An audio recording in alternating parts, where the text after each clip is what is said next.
য'ত এছাৰৰ নামত সৰ্বসাধাৰণ মুছলিম মানুহখিনিক যি অত্যাচাৰ আৰু অন্যায় কৰা হৈছে তাক আমি গৰিহণা দিছো। আজি হিয়াৰিঙৰ নামত মানুহক কষ্ট দিয়া হৈছে।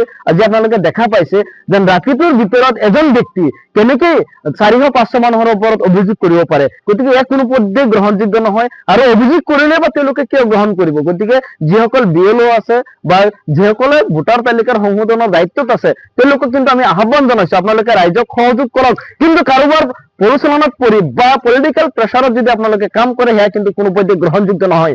আমি আহ্বান জনাইছো মোচাৰ ফালৰ পৰা আজি আপোনালোকে যি মুছলমান মানুহখিনিক বিশেষকৈ টাৰ্গেট কৰি আপোনালোকে যি নোটিছ জাৰি কৰিছে সেয়া কিন্তু কোনো পধ্যে গ্ৰহণযোগ্য নহয়।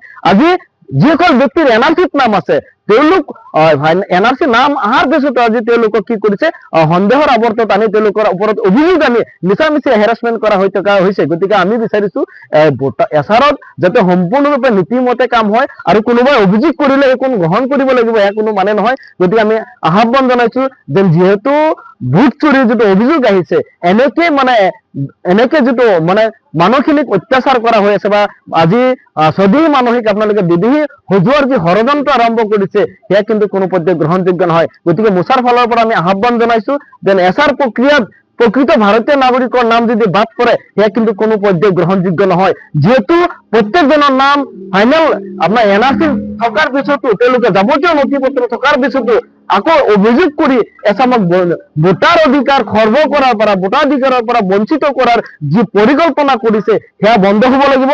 অন্যথা কিন্তু অসমত জঙ্গী আন্দোলন গঢ়ি তোলা হ'ব। যিকোনো খবৰৰ বাবে যোগাযোগ কৰক আমাৰ এই নম্বৰত 9181 307 2221।